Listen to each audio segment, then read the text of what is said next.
Welcome to the show, everyone. It is Leah with the Modern Sage podcast, and very, very happy that you're here. Whenever you're listening to this podcast, we're recording this just before the end of 2024, and I'm excited to bring this to you for 2025. I know a lot of us are looking forward to a new year, and we also should keep in mind that a day is a day, a year is a year. We make them have meaning. They don't have meaning over us, but I do hope that it's a really wonderful year for everyone. Before we get started today, I do have a wonderful guest to bring to you, but I want to remind you that you can follow me on social media at Leah the Modern Sage across all the platforms. You can also watch these interviews on YouTube, on my YouTube channel, just Leah Guy. And if you're interested in our guest, his information will be in our show notes and on the screen on YouTube. And we encourage you, as always, to follow him there. Now, I have a very, it by title would be an interesting guest for the show because Dr. Emilio Justo is a renowned ophthalmologist and cosmetic surgeon. And you may be saying, why are you having that doctor on our show today? But he has a very interesting story and he has really, really great work that he's put out in the world, not just as a doctor, but as an author and as a speaker and as an influencer. Dr. Justo, which is it okay if I call you Emilio? Absolutely. Okay, perfect. He is a Cuban refugee who immigrated to the United States at the age of 3. And his journey underscores the transformative power of patience, perseverance, and self discipline, no doubt, which helped him inform his current works with his latest books and speaking engagements. He has such a popular TEDx talk. And if you haven't seen it yet, I'm going to invite you to it. It is from the 2023 TEDx Cherry Creek High School talk called Delayed Gratification, Your Superpower to Success. And it has been viewed over 6 million times. He also has a best-selling book, The Power of Pause, which is the #1 Amazon bestseller that just came out in June of 2024, and another very popular TED Talk. And so I'm very excited to welcome Emilio onto our show today. Thank you so much for being here. Thank you very much, Leah. It's my delight and privilege, and I look forward to speaking with you. Yes. Well, we're not going to talk about ophthalmology today. Is that all right by you? Perfectly fine with me. I get enough of that. Yeah, I'm sure you do. Interestingly, you have these very popular TEDx talks, these presentations. You've definitely entered the hearts and minds of many people with the work that you've done outside of your ophthalmology work on perseverance, on overcoming adversity, on what we're going to talk about today, delayed gratification and the power of the pause. And you came to these by your own experience, correct? That is correct. This was living my life. It wasn't something that I strategically planned that way. Yeah, I think that's when our most beautiful work comes through is when it's organic and then we feel led to, oh, maybe I should share this with other people because it had such an impact on you. Correct, correct. I mean, it's been my life, and I'm really so blessed that it's turned out this way because I don't think I would have achieved what I've achieved in this world had it not been for my upbringing, which I didn't have any control over. Right. Yeah. Being a refugee at age 3, I can't even imagine. Did you come over with your family and what happened Yeah, at that point? yeah. So I was 3, and I was an only child, and still am an only child. Just a quick backstory. So when Fidel Castro took over Cuba, he mandated a change in currency, and so everyone was supposed to take their currency and trade it in at the bank for a new currency, which of course was worthless.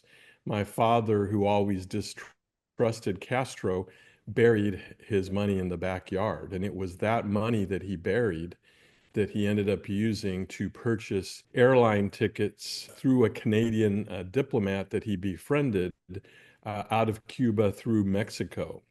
So, unlike a lot of the Cubans in the United States who fled via Miami, we did not. We actually fled via Mexico. We're in Mexico for 6 months. And back in the 1960s, there were many church organizations that were sponsoring Cuban refugees' entry into the United States. That was a legal thing to do.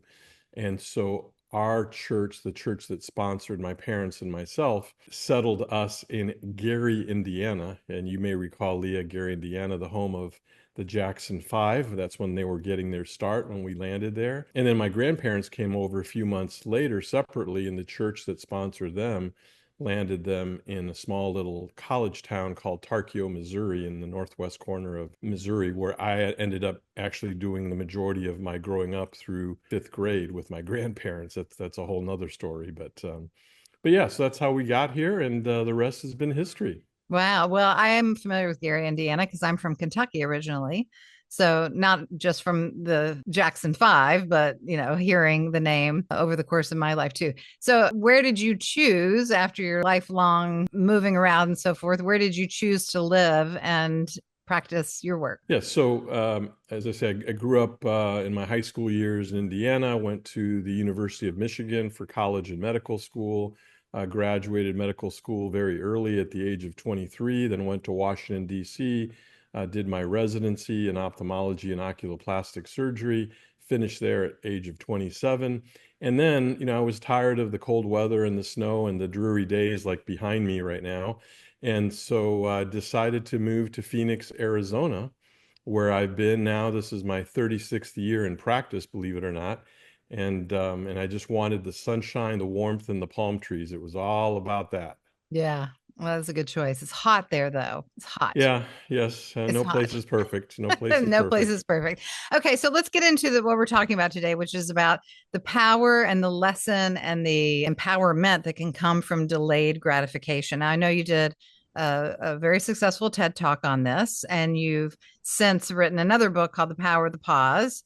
What about pausing or delaying gratification gave you, I guess, the impetus or the acknowledgement, the strength, the awareness of, wow, there's actually something really in this? Yeah, well, first, as we alluded to, growing up, delayed gratification was just part of my life because we didn't have much materially, being refugees and immigrants coming to the United States with just the clothes on our back. Delayed gratification to me, I mean, it's at the core of what I believe in. I mean, it truly is. It's just something that I can't speak any more strongly about. And one of the critical benefits of delayed gratification, Leah, is the development of resilience, which is strengthening our ability to overcome obstacles and endure challenges and persevere through setbacks. And so this delayed gratification allows us to gain clarity about our goals and aspirations, and it forces us to really reflect on what truly matters and identify those steps needed to achieve those goals. It teaches us, for example, to control our impulses, make conscious choices that serve our long-term interests. So to me, delayed gratification is paramount, but you and and I know I'm older than you, but still I'm going to lump you together in my generation. Um, you and I grew up in a different era, and now I have three teenage kids, and it's all about instant gratification. We Mhm. have computers, social media, and it's now, now, now, now, now. And that doesn't mean, I don't ever want to imply that instant gratification does not have its place in our world, in our life. Okay, that I'm not against instant gratification. It's just tempering it for those things that maybe one does need instantly, but the long-term objectives, the big, big goals and sacrifices in our life, I really feel that delayed gratification is the way to go, and that we can achieve exponentially so much more if we can choose to resist that temptation for that immediate reward, which oftentimes leads to a later, often greater reward by delaying. Yeah.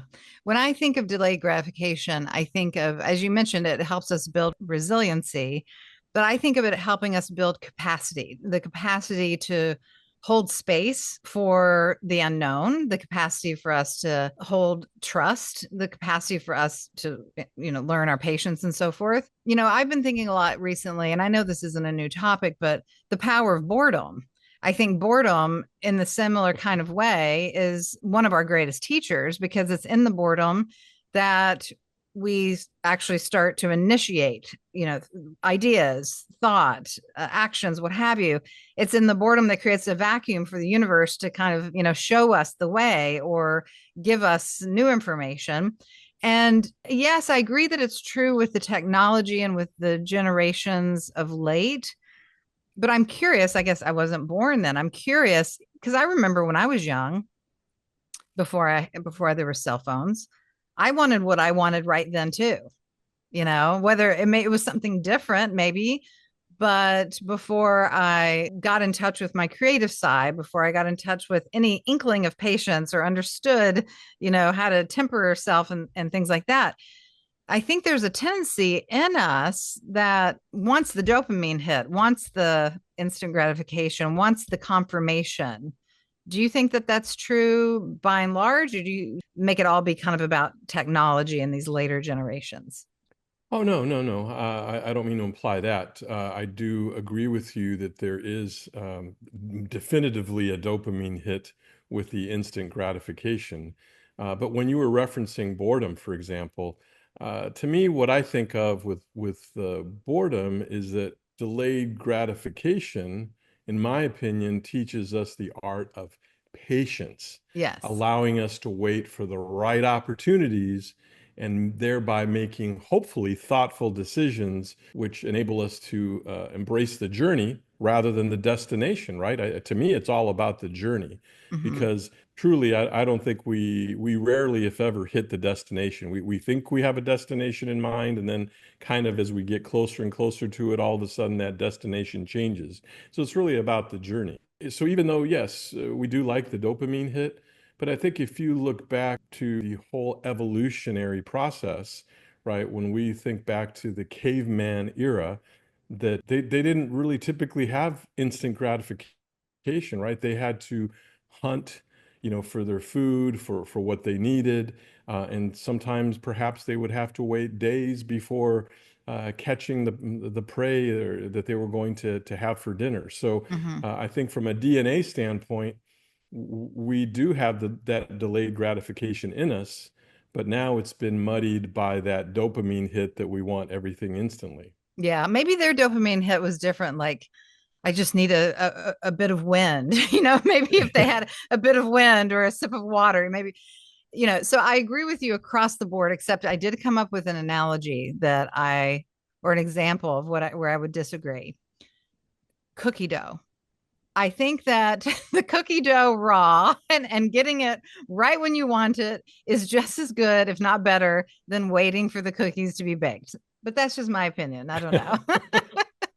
But in that I'll, way, I'll give you that one. yeah. Okay. So, what's the difference then between delayed gratification and the power of the pause?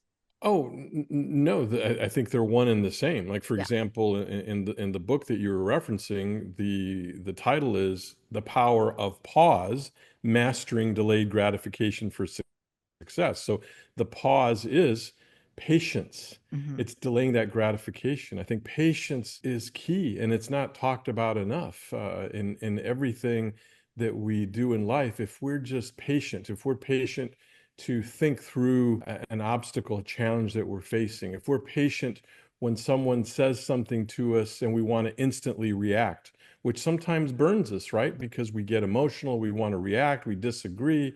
But if we just take a step back and as I tell my family, I say, think before you speak. Hmm. Just be patient. You don't have to react immediately. Sometimes it's better to internalize and digest what's in front of you rather than just diving in right away as a knee-jerk reaction.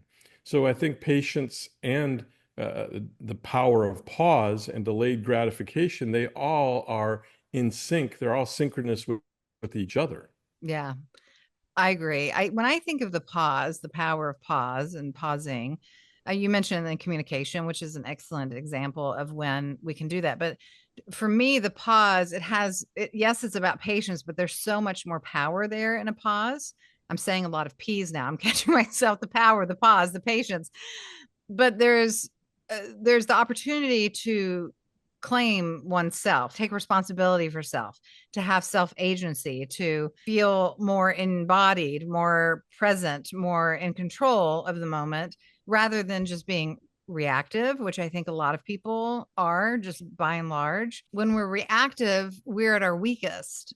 And when we can pause, whether that's just, as you said, making a decision, responding to a text, Right. responding to an email, taking a moment to think not just what you crave in your mouth, like the cookies, but what does your body actually need for nourishment right now? There's so much information to be gathered in the pause that gives us the empowerment. And Absolutely. Boy, you yeah, summarized that beautifully. That is absolutely 100% correct. Couldn't agree with you more. yeah. And so we have to practice the pause, practice the patience, so that we can pause. Because yeah, I move quickly in my life. Big decisions, small decisions, just how I feel like I want to flow and so forth. When I'm on, I feel like I want to just move quickly. That feels natural to me. And so I have to kind of force myself to slow down and force myself to come into a state of, let me take a moment just to consider, if nothing else, just to consider. And while I'm considering, maybe I can notice something new or something different or have a different perspective or just become a little more curious. There's so much power in that place.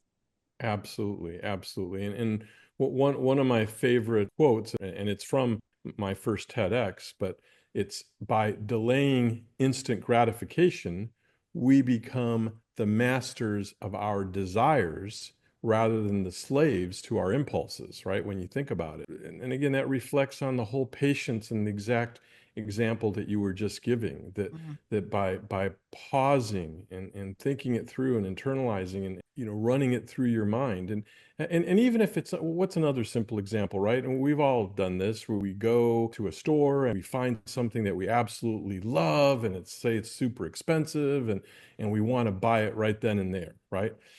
So rather than doing that, and it's not to say that you can't do it, right? We've all done it and we'll continue to do it. But still, if you just pause for a second and maybe walk away, think about it for a few days, maybe even a week, and then come back and then think about it a week later, is that drive to purchase that item, is it going to still be there? If it is, great, then maybe in reality you do need that item. But Mhm. 9 times out of 10, when you pause and just think about it and don't act immediately on that dopamine hit that you're talking about, and you circle back around later, that desire is going to be far, far reduced, and which will show you that really you didn't truly need it. Right. That reminds me of a funny story. My girlfriend and I were just shopping, and so from time to time we shop together, and it's the worst thing because we get excited like little girls, and we're like, "Oh, look how cute this is," or "Try this on," and then she likes it, I think I like it, and we're fighting over who's going to buy it. And we bought 4 or 5 things from this vintage dealer, and we got home, and I had to call her a few days later. I was like, "I don't know why you let me buy these pants. They're ridiculous." And she started laughing. She's like, "My hat is ridiculous. My shirt is ridiculous." Like it was just impulse coming from that place of, the it feels good, it's fun, and there's nothing wrong with it. Right. But it's an example of this is what happens. We go, "Ooh, shiny thing," and "Ooh, this feels nice and fun. Let's get it or let's do it." And it's not always the best way. Right. And the examples go on and on. I mean, you can use an example of someone going to Las Vegas and all of a sudden getting that instant rush by gambling and getting that dopamine rush and not really thinking about it. And for some people that's okay because I know of friends who actually go to Las Vegas with a fixed amount of money and their goal is to just spend it all betting, playing blackjack, what have you, and they're going to keep playing until they lose it all. That's just their plan, and that's okay, right? It's their money. But in general, that instant hit, if you just take a step back and pause and think about it, what you're going to do What could that money be better spent on something more important for you, your family, your friends, your loved ones? But we want that dopamine hit, right? It's exciting. It's Yeah. definitely exciting, and it affects all of us. Well, let me ask you, when do you think it's appropriate to be impulsive, aside from the cookie dough? When do you think it's a good thing or appropriate to just act? Uh, I think that's a very personalized thing. And as I said at the very beginning, I'm not opposed to instant gratification. If you've thought about it and say, okay, like using the gambling example, okay, I have $1,000 and I'm going to go and I'm going to be impulsive and have fun, and that's going to be my weekend, and that's my goal, then that's okay. But if it's something that's really potentially going to not align with your long-term goals, right? If spending that $1,000 is going to jeopardize your day-to-day activities and ability to live the life that you want, then that becomes a bigger problem. So it's different from one person to another in terms of how impulsive they can be Mm-hmm. based upon their own lifestyle. Yeah. So again, there's nothing wrong with instant gratification, but we just need to recognize that when it comes to those big, big long-term goals, right? We're not talking about the little nuances, that the examples that we're talking about, which are just arbitrary, but we're talking about setting big long-term goals. Is that, we really have to first define what those goals are. We have to reflect on what truly matters most, and somehow keep it as a visible reminder in your vision, whether it be writing it down, looking at it, having a vision board, whatever your style is.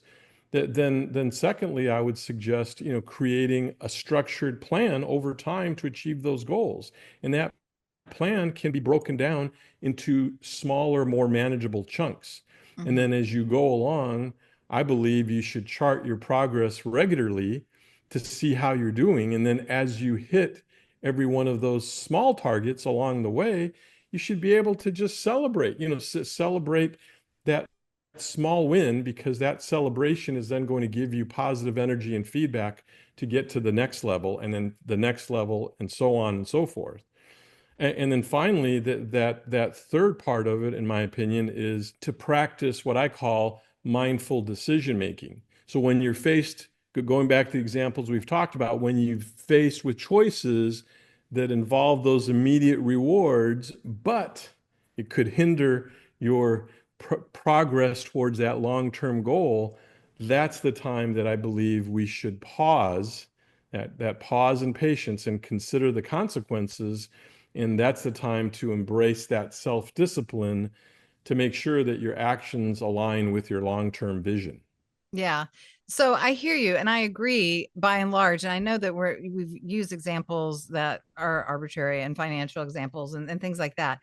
But I think some people probably are challenged being too logical and trying to do things too correctly and too mindfully, that they're missing the passion of their heart, that they're missing saying yes to what maybe they've been called to for maybe a moment, a spark, or perhaps their lifetime. So there's got to be some kind of balance. I think pausing is very important by and large for a lot of us, for all of us, just before we react, before we are overly impulsive.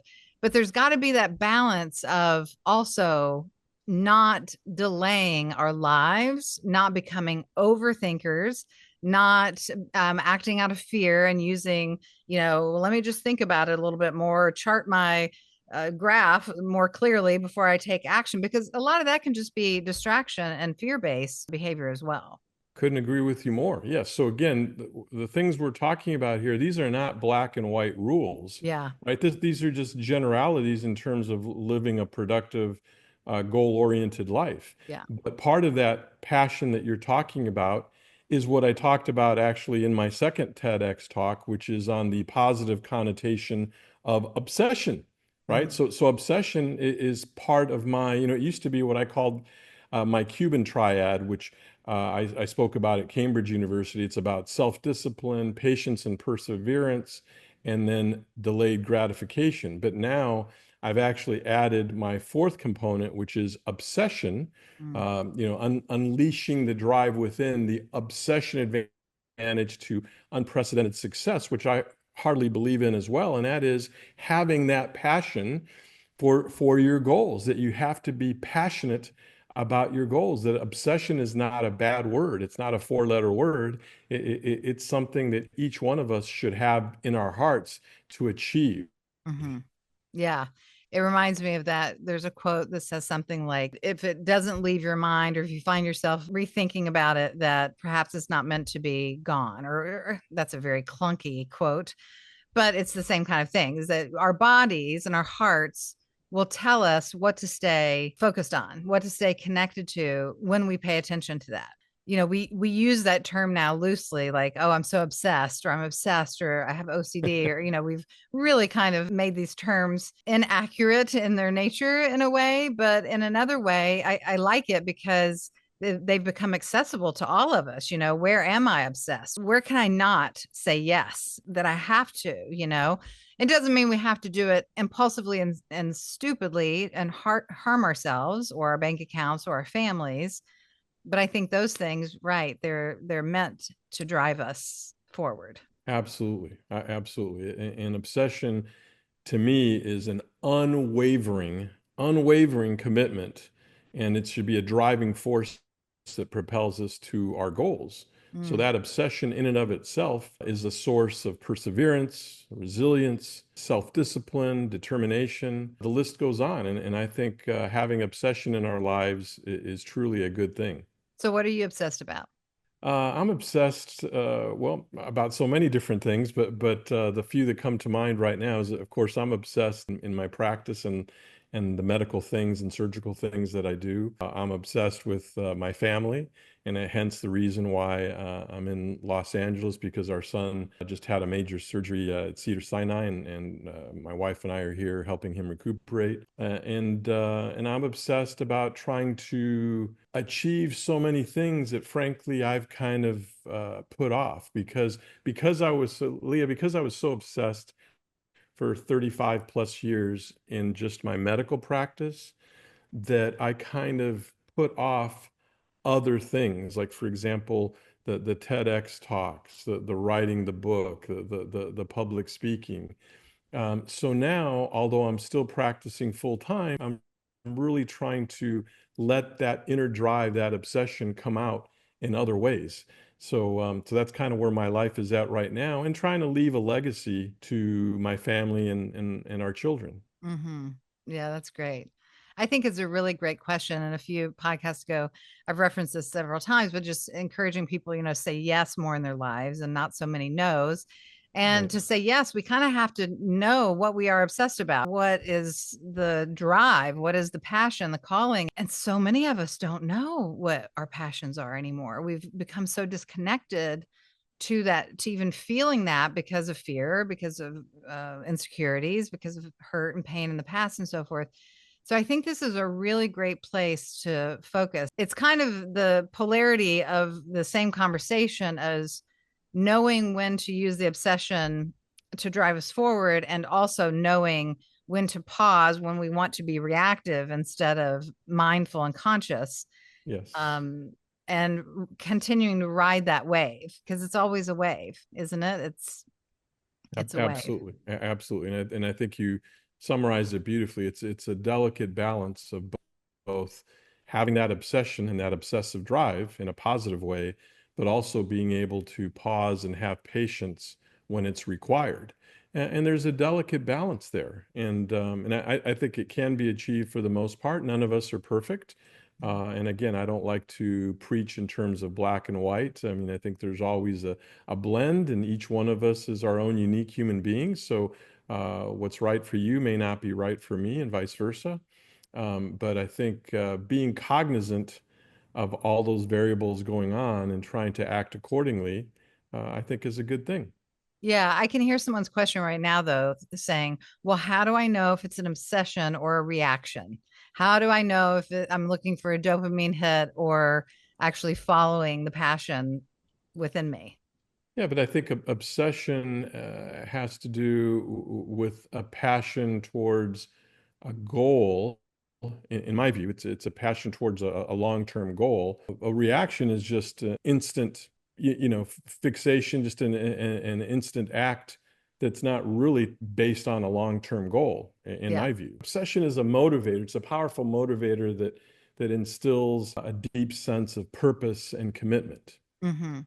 For some reason, I just thought of this analogy of like if you're outside and you love to be outside, maybe that's one of your obsessions, and mosquitoes are attacking you and you flick them off, or that's like the reaction to the mosquito.